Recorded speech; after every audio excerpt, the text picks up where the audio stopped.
You have you can control our finances more than you can control the Cardinals. So we'll stick with your area of expertise. Well, yeah. So you bring up a good point about this complacency thing. I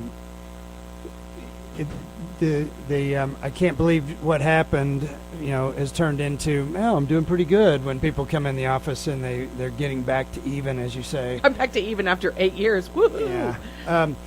Yes, since the downturn in '09, the market's been up crazy, and everybody's like, "Oh, this feels good. This is nice." But the interesting thing is, when markets are at all-time highs, people don't feel the risk. They think, "Oh, well, this could go on forever." I mean, this is the way it was in 2007. People were feeling, "Oh, no problem. This will go on forever. This is great," and that's what brokers were actually telling people. Don't worry about it. It's going to keep going. And people became very complacent. Well, that was the last time that complacency, as measured by this implied volatility and the market measurement that the technicians do, that was the last time it was as low as it is today. And the market sold off 50% after that point. But the thing that I want people to take away from that is, not that I'm saying sell everything and go into cash and hunker down. What I'm saying is you need to be in a strategy, be aware of this. That's not all bad news. It's not just about fear, but it is about being aware and doing something about it. So we have strategies that we're using with clients that allow them to remain invested and participate in this market as it goes up, but be prepared to move quickly when the time turns and know where to go, because that's the other half of it. That's even the bigger part of it, is time to go, but where do we go? And we've got strategies that help people do that. I think that's the biggest complaint. A lot of people work with someone that they always feel like they're behind. After the trend breaks, they feel like they're 24 to 48 hours behind it, which means they're losing.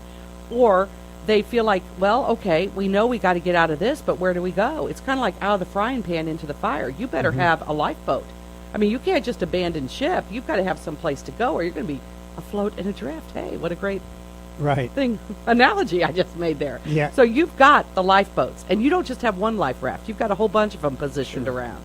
Yeah, absolutely. And that's all part of creating a holistic plan that uses non-correlated assets, that really gives people true diversification. We've talked about a number of times. People have a few, half a dozen or maybe a dozen mutual funds. They feel like they're diversified. They really have a lot of overlapping stuff. They all carry the same thing. You've just got 12 different ways to buy beer, soda, and toothpaste. Yeah. Right. So they own lots of the same asset classes, or in some cases, lots of the same actual companies. Sure.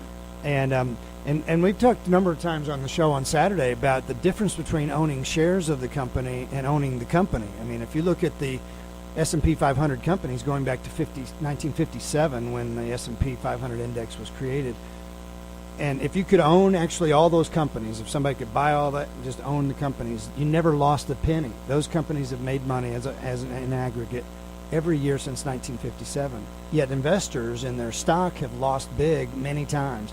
So there's quite a difference there in owning the company itself and owning the stock. People say, "Oh, I own Coca-Cola," or "I own AT&T." No, you do not. You own shares of the company that are traded in a liquid market, and markets are driven by supply and demand, which means prices are going to be fluctuating and volatile at times.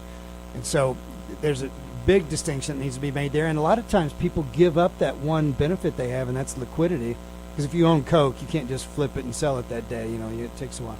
But if you own Coke stock, you could sell it that day. So there's liquidity there.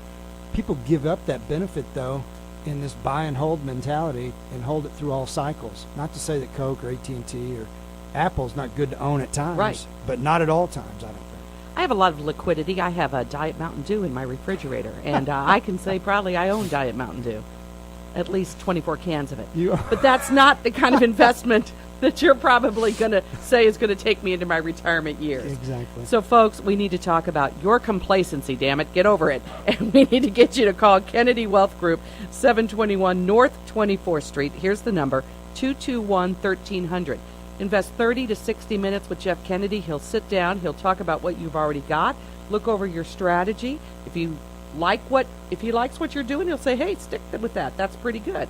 If he has some suggestions, he'll offer them. You can take them or leave them. Right. But that's what it's all about. I want to get you in the door at Kennedy Wealth Group so you can start to think outside the box about what your legacy is going to be and what your retirement's going to be. So that's really important. So call today, 221-1300, or go on the web at kennedywealthgroup.com and browse around and see all the different non-correlated assets, a term I had no idea what it meant 3 years ago, are all about. And be sure to listen in Saturday morning at 9. Saturday morning at 9. Right for here the on half-hour WT80. edition. Join us next week for another edition of Legacy Living with Jeff Kennedy. Every Wednesday at 8:50 and Saturdays at 9. Right here on Talk Radio 930, WTAD. Registered Rep Center Street Securities, a broker-dealer and member FINRA and SIPC. Advisory services offered through Brookstone Capital Management and SEC Registered Investment Advisor. Kennedy Wealth Group and BCM are independent of CSS. Get big